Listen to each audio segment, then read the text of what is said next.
Hello, here we are at the Kyiv Post. We have a guest, Oleksandr Bornyakov, who is the Deputy Minister of Digital Transformation in Ukraine. Oleksandr, it's a pleasure to meet you here. Likewise, hi. The Ministry of Digital Transformation, that's an unusual. When was it formed in Ukraine? Well, it actually pretty new ministry. It didn't exist till 2019 after Zelensky won elections, and he voiced this vision that we call country and smartphone. Yeah. And for the implementation of this vision, the ministry was created. So it actually was formed from one of the digitalization agency, turned into ministry to have more power and legislative power, of course. 2019, it's been like 4 years. 4 years. And where does Ukraine stand in terms of other European countries in the process of digitization? I know that Estonia, of the post-Soviet countries, was at the vanguard. And where does Ukraine compare? Well, I think that with what we have now, we could consider ourselves among top digitized country in the world. Okay. But back in 2019, of course, Estonia was, I would say, even far ahead. Yeah. They digitized most of their services and did it in a very good way. They served as huge inspiration for us. Yeah. And for the Minister further to, we use some of their developments and some of their tools, like this bus that unites every register and speak same language. I mean, digital language. A bus? A bus, yeah. So it's a technical term describing a software that connects different systems. Yeah. So they can speak one language and exchange data. Okay. In Ukraine, it's called Trembita. Trembita? Trembita, yes. Okay. But originally... Which is one of these long horn-like instruments from the Carpathian Mountains. Correct, yeah. But originally it's X-Road, Estonian X-Road. So they figured out back in the days before us that like every ministry or every government institution, they come up with the software, but interconnectability is a problem. So they created this X-Road, and then X-Road was transferred to Ukraine and started to develop this Trembita. Now it's kind of two different, they forked. So, but it's just one example, but there's so many other examples. But then I think what was revolutionary is that we came up with the concept government and smartphone. And the approach was that Estonia missed because they did this like 10, 15 years ago. Yeah. It called concept mobile first. Yes. So basically everything that we do, we consider from how average user, a citizen, can apprehend with his smartphone. Yeah. When Estonia was doing this, there was no such. People didn't have smartphones. Yeah, people didn't have smartphones, and I mean, they was not so distributed among the population, and they were not so advanced. Yeah. So they did this all like for the computers, and they did a great job, like teaching people digital skills, which we also did. We have this DIA education. So I think that what we came up with is, I would call this maybe government 3.0. Okay. So government that with the concept that for the new generation, we offer full accountability, transparency, and convenient one-two-click services that you actually can realize how it works without this is special training. Okay, for our unfamiliar viewers, this is part of the DIA system, DIIA, which Ukraine has implemented. I think many of our viewers aren't familiar with it, but it's a revolutionary system where people can do any kind of interaction with government bureaucracies through their smartphones. Yeah, that's absolutely correct. So in few words, just to understand, it's sort of like a government super app. Okay. So the concept was to put everything in an app, so your interaction with the government can be without going somewhere or interacting with their government representatives. Yeah. So you can do everything in digital and online. And why I'm calling this revolution redefining governance, because traditionally approach was that if I'm a citizen, I have to obey certain rules. Yeah. And how those rules are made, it's not my business. I vote once in a while, Yeah. and then people come up with some things, Yeah. and then I just need to find how to, I don't know, if I want to get papers, or I want to get married, or I want to sell things, or buy some properties, or whatever. It doesn't matter what it is, or get government help, or many other things. I need to read manuals. Yeah. And I need to go to people. If I want to pay taxes, I need to go to people so that help me to do that. And this is all in the past. And so how does it work now? That's the past. It works very simple. You install an app, and we identify you. Yeah. And then you don't have to press anything or apply to anything. We just upload all the information that you need to have in this app, because we know that it's you. Because basically the concept that government knows about you everything, and you don't have to every time to bring another fill out forms and give them proof that is you, and ask for everything in a separate form. Will this eventually lead toward a more direct democracy? Can it go in the other direction, where you begin to choose and give ideas to the government? Do you foresee that happening?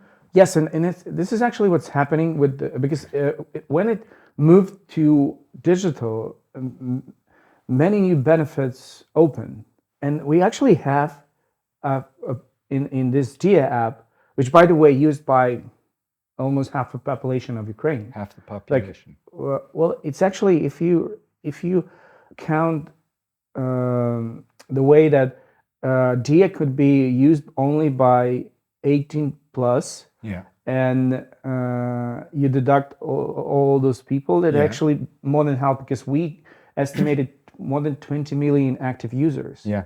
So those are not children. If you just deduct children and other, it's probably if you knock out the oldest demographic and the youngest demographic, it's most of the country. Most of the country, and we have this functionality that we can survey people in the app. Yeah. And I think the first poll was started from, can Ukrainians carry handguns? Yeah. Okay. And there was I don't know, millions of votes, and they actually said yes. Yeah. But this was his first example. This was before the war, obviously. Yes, it was before the war. Well, this is what I'm interested in after the full-scale invasion. Has been a watershed where the entire society has, one, been traumatized, two, has been forced to consolidate and work toward a very specific goal, survival.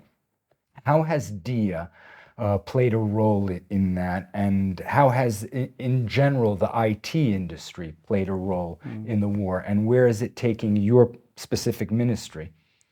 Well, I think that DIA helped decrease the chaos. When it all started, people started to leave homes, and they were looking for, I don't know, safe place. Often they were forgetting about their papers. Yeah. But rarely people forget about their phones nowadays, because they carry this is a part of your life, and you can't just forget it. And we immediately introduced offline document that can confirm your identity. So for a lot of people, this was just the only way to confirm their identity. By their phones? Yeah, by their phones. So it's a digital identity card on the phone. On the phone, yeah. That was actually even accepted during the first day while they were crossing border by Polish custom. And so it basically served like a passport. Yes, exactly. So regularly, digital passport in DIA, it's like it's interactive. Yeah. So it's online. It doesn't exist on it shows on your phone, but it's a complex software mechanism that when you pull it out from app, like if you want to see it, the request goes to database, and then it confirms that it's valid, and it's come back to you. And if it actually can press on your passport, and there's a QR code that only with 3 minutes time limit that serves as a confirmation that this passport not just as a screenshot, but it's active line in the registry.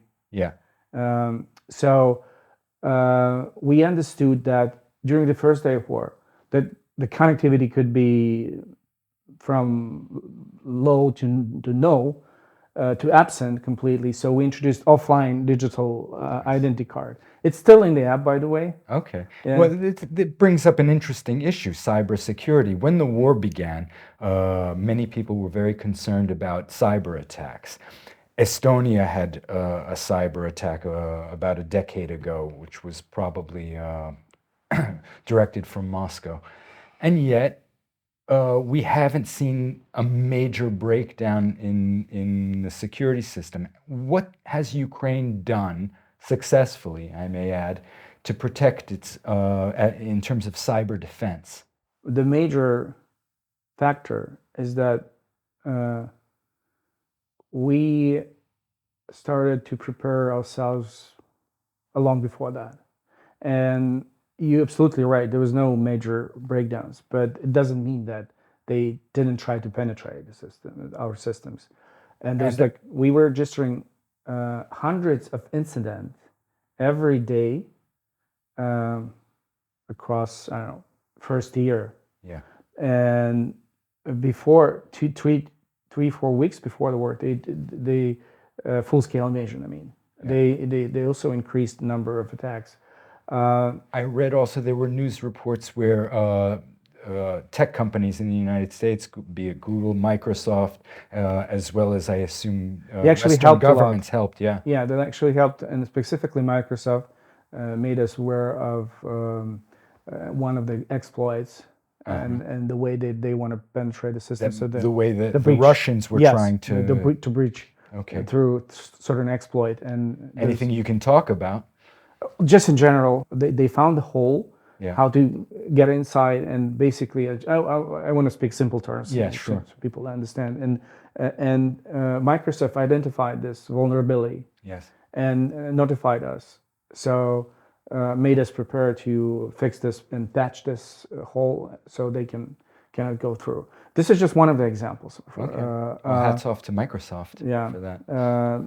Well, they've been very helpful, along with other major tech corporations. Really? Such as anyone you would like to acknowledge? Google, for example, they were on top of every issue that were rising during the first couple of weeks. Like there was a threat that Russians going to use Google Maps traffic data to identify where there is a stock of cars or different kind of objects or people. So they closed this data, for example, because we requested them.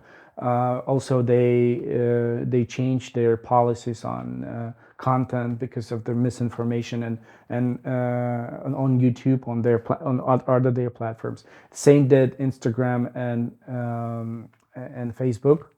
They've been very, very helpful. So even TikTok, they just said that we don't want this mess, and they blocked Russian content. Major corporations were very helpful, and by the way, most of them closed their business with Russia, which also was important for us.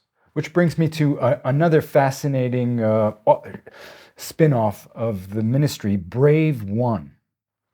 Can you tell us a little bit about BraveOne? I know they're connected with some very, let's say, sexy projects like the Sea Baby drone and various high-tech. Well, that's actually the project that I was managing. You were managing the Sea Baby project, no, the BraveOne? BraveOne. Okay, tell us about it. It's one of the great things that we created since February 24th, because what exactly is it? So the idea of BraveOne came to us like a year before full-scale invasion. So we realized that we need somehow to get asymmetric response. An asymmetric response against Russia. Against Russian military means. Yeah. Because if they have so many I don't know, tanks, or they have so many much more troops. Quantity is just completely different, and their aviation forces, which we didn't have, and also ballistic rockets, everything that they have, this arsenal. So we started to think that innovation and ideas that come up from private sector could be more robust and fast to the market, rather than what government does. So, but we didn't, by cutting through the bureaucracy. Yeah, but back in the days, there was no any track like for the private defense industry in Ukraine. The idea of BraveOne was we need somehow to give them ability to fast track through those nightmares of defense approval, product approval. Yeah, and I also imagine corruption as well. Yes, of course. And what we see now after 2 years of BraveOne was created in April last year, so it's almost a year. But the idea, as I'm telling you, was even like year before the war.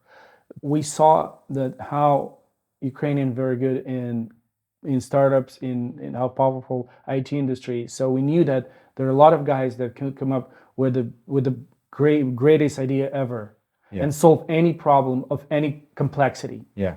But they didn't have anybody to listen to them. Basically, if you want to move your idea forward, you have to find relative friends, or you have to bribe someone to hear you out, even to hear you out. So the idea of BraveOne is, and the motto that we came up with was, no idea can left behind. Which could bring us closer to victory. I see.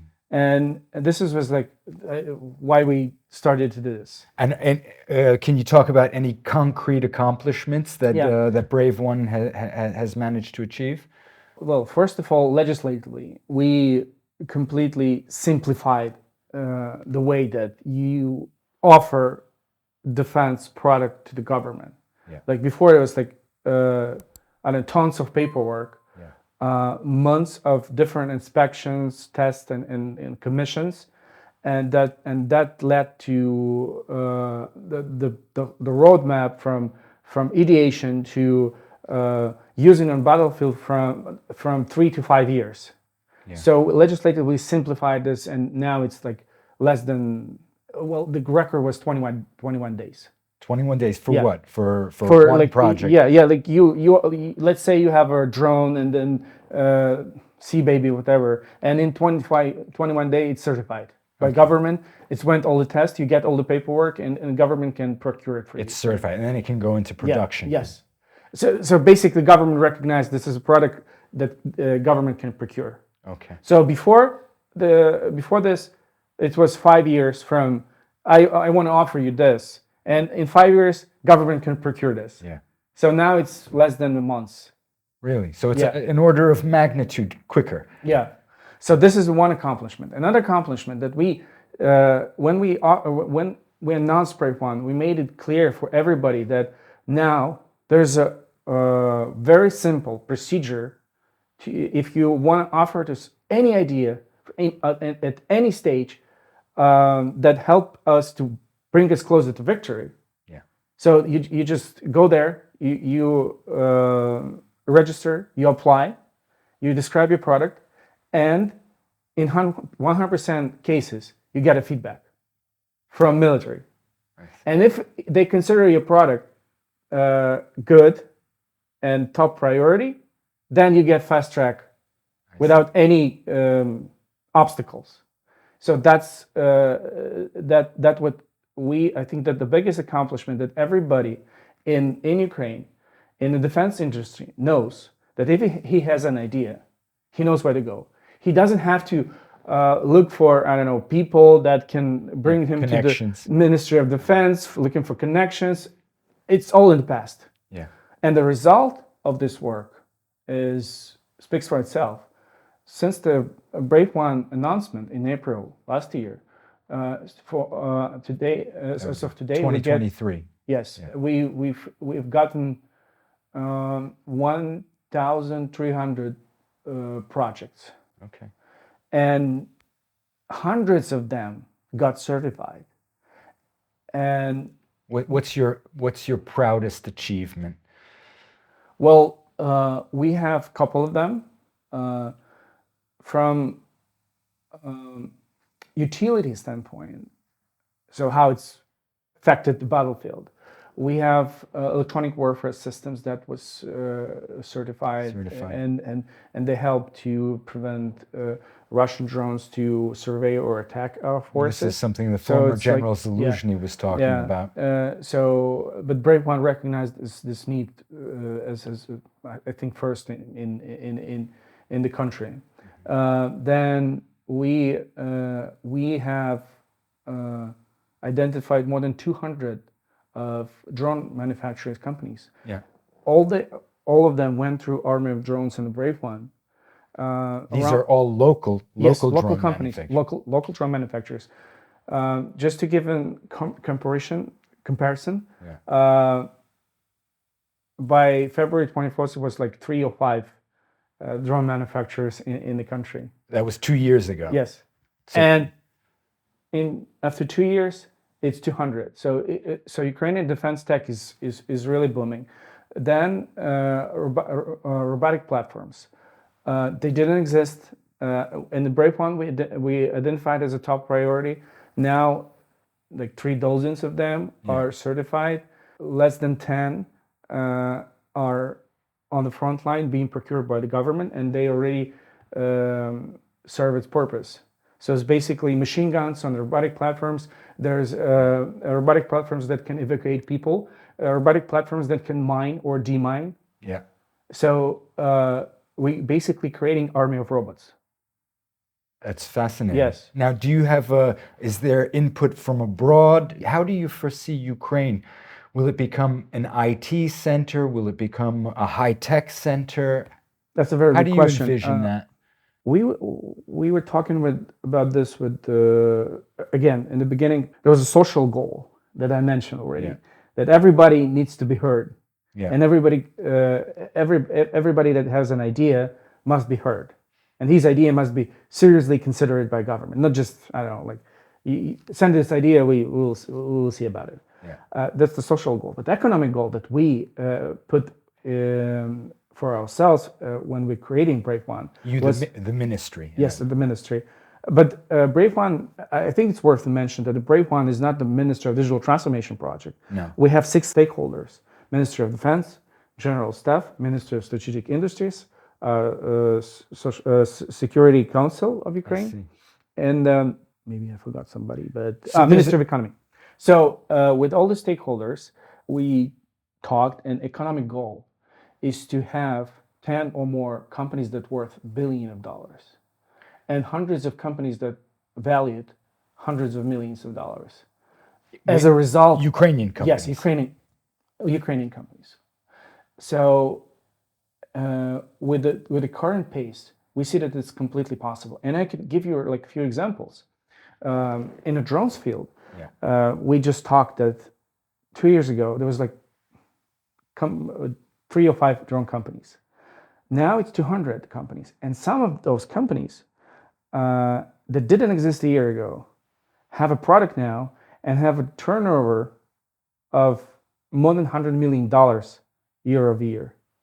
Now, so they worth $600 to $800 million already. And it's all for domestic consumption? Yes. Okay. Can you imagine a company that didn't exist 2 years ago, and now it's worth more than 500 million? Wow. So that's the reality that we're facing now. And what we see now that, and I speak to founders of those companies, and what they came up with their product. It's not just only for, they've been used for only for domestic use now, because now export is kind of very limited. Arms export, limited, but the interest for their product from the world around, from the countries around the world, is fantastic. Is just so huge. They want their products. But they'll have to wait till the end of the war, I assume. Yeah, but I think yes, but there maybe the export limitations will be lifted. It depends on how active or the war is in Ukraine, of course. Anyway, I think Ukraine has the most advanced knowledge in the world about how any future conflict will be conducted. And I think that Ukraine has a potential to create products that will define a future war. Absolutely. I think not just the future war, future governance, future defense. Yes, exactly. Do you think that will be a key to becoming a NATO member? NATO, in many ways, is a political organization. Yeah. And what I see now, that they don't just consider who's going to be their neighbors by their technical advancement or their willingness to fight, their bravery. Although they might be factors that they admire, and I think that they understand that the Ukrainian army is not so basic like Russians used to tell. That's also in the past. Everybody realized how advanced we are and how brave we are. I want to think that they will consider these factors, because the war is not going to be the same after Ukrainian conflict. The future war, I mean. Future wars. Yeah, I can give you a very simple example. Like when it's all started, it's usually like it's even in the doctrines. It's there's a term, like we call this gray area. So it's basically distance between trenches, your trenches and enemy trenches, and some gray zone. And when it all started, it was like just a couple kilometers, maybe 2 or 3. Yeah. Now it's 15 or 20. 15 because of the drones. Of the drones, because everything you put in this gray zone, closer than 15, it's going to be destroyed. So, tank for $5 or $7 million could be destroyed by drone that cost around $1,000. I see. So this is going to redefine the whole NATO strategies and everything about what NATO does, and other countries too. And it seems from what I see in Ukraine on the second anniversary, there's a disillusionment with the West. NATO is on the fence about whether or not it should accept or even fast track Ukraine. Arms and aid are being stalled in the US Congress. So it seems to me there's a sense among Ukrainians and in the Ukrainian government that they may have to do it on their own. Is there that sense in the Ministry of Digitalisation and in other ministries with BraveOne that we have to be able to defend ourselves by ourselves for the long term? We can't rely on outside aid as much as we thought we could? Well, quite frankly, we always thought that we need to come up with something that we possess, or this is our product, and we don't rely on external help. You've always thought that? Yes, but it's kind of complicated when it comes to implementation or realization. Okay. So the concept is simple. More you have on your own, easy for you. But when it comes to war, it's really sometimes it's just impossible. Especially when you're limited with resources. And we are limited with resources. We don't have extensive resources to and I mentioned this. So we're always looking for asymmetric solutions, and one of their asymmetric solutions were drones. We understand how to do them, how to make them very deadly. Yeah. And unfortunately, we can build a warship overnight. Unfortunately, we can build F-16 analog. Yeah. And any type of any other vessel. And we probably can have, I don't know, another 500 tanks in next couple months. That's why for this year we set a goal that we need to have 1 million drones. That's I just did a rough calculation. If with 20 working days, it's almost about 4,000 drones a day to do that. If you consider 20 working days, and it's being done. It's being done. I think that's it's totally feasible. Because many people are making drones in their homes and garages. Well, that's what we encourage them to do. But of course, the drone manufacturers became some of them became very sophisticated. Me personally, I've visited a number of facilities where drones being produced. Mm-hmm. It's top-notch facilities, and they're very advanced. I hope they're in secret places. Well, they're trying to. Well, some of them really experienced shelling, even in Kyiv. So they were hit by their facilities were hit by Russian rockets, and they're trying to distribute their warehouses, R&D. So they don't do this usually in one place, but like you don't want to keep 50 engineers that do R&Ds close to the warehouse, and then somebody tip them off, and then you lose people. Yeah, I see. So this is all fascinating. Our viewers tend to be foreign, or at least abroad. Is there anything that you'd like to say directly to people abroad about the situation in Ukraine, about the situation in the high-tech sphere? In the ministry,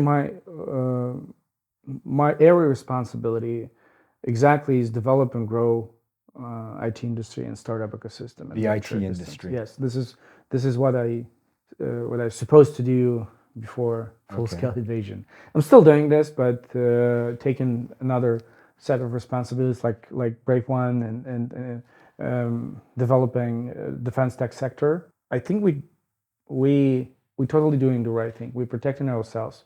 We're protecting our loved ones, and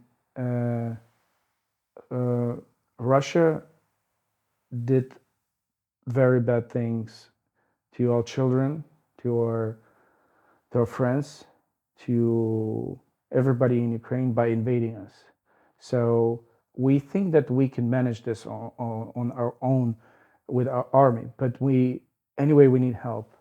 And what I always telling people abroad that it's not mandatory to help us by giving us tank, but you can support us by working with us, by investing in us. And I usually say this. So if people ask me how we can help, how we can help you, and I say the best way to help Ukraine is to invest in Ukraine. I see. And it especially relates to IT industry. For years before, it was fast becoming the IT hub and for the Russian-speaking world, because the old joke was that only in Ukraine can you say anything you want in Russian. That's by the way, a very correct definition.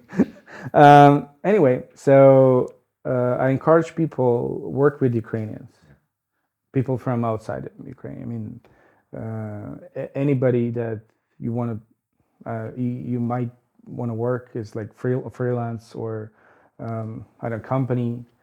Just continue to do so. Invest in Ukrainian startups. We have a separate track. For example, in BraveOne, we have a track for working with international investors who are interested in Ukrainian defense tech sector. That's on the website of BraveOne? Yes, there's an English version that you can apply if you want to consider investment into Ukrainian defense tech. You can do that. Okay. There's a certain vetting procedure. Yeah. We do not allow you can't just register and then get a list of the projects to invest. It's not like in the Silicon Valley. It's not open like in Silicon Valley, but we have this procedure for anybody outside of Ukraine. So we see Ukraine becoming an international hub for IT. How do you foresee Ukraine exporting this IT know-how? Do you think that Ukraine will become a leader in high-tech warfare? Yes, but not just that. I think what we came up with related to the future governance, I would call this, with DIA, is revolutionary, and already some countries are looking to this experience and they want to export this experience. So I think this is one of the things that Ukraine offered to the world. As I mentioned in the beginning of our interview, some sort of like a government 3.0. That's a government for next generation of people that live in a smartphone. Our children, my children, and they're different. They don't want to live in the world, and they don't want to accept government in the form that we have accepted. They want it differently. So I think the Ukraine offered the concept that they can accept, and this is what we eager to share. And we have a separate division in the ministry that actually work with governments and offer consultancy and other ways to understand how we did this. So in a sense, Ukraine is offering the world a glimpse of their future. The way I see it. Yes, and if you want to cooperate with us, no problem. Any government except some like Russians, not welcome, but others are welcome. So everybody that want to protect and defend themselves, they have to already take Ukrainian experience and implement it. And there's nobody better in this world than Ukrainians who understand how to deal with those issues. Well, it's been a fascinating discussion about Ukraine's offering the future to the rest of the world. We've had here Oleksandr Bornyakov from the Ministry of Digital Transformation in Ukraine. This is Stash Luchkiv from Kyiv Post. Thank you very much.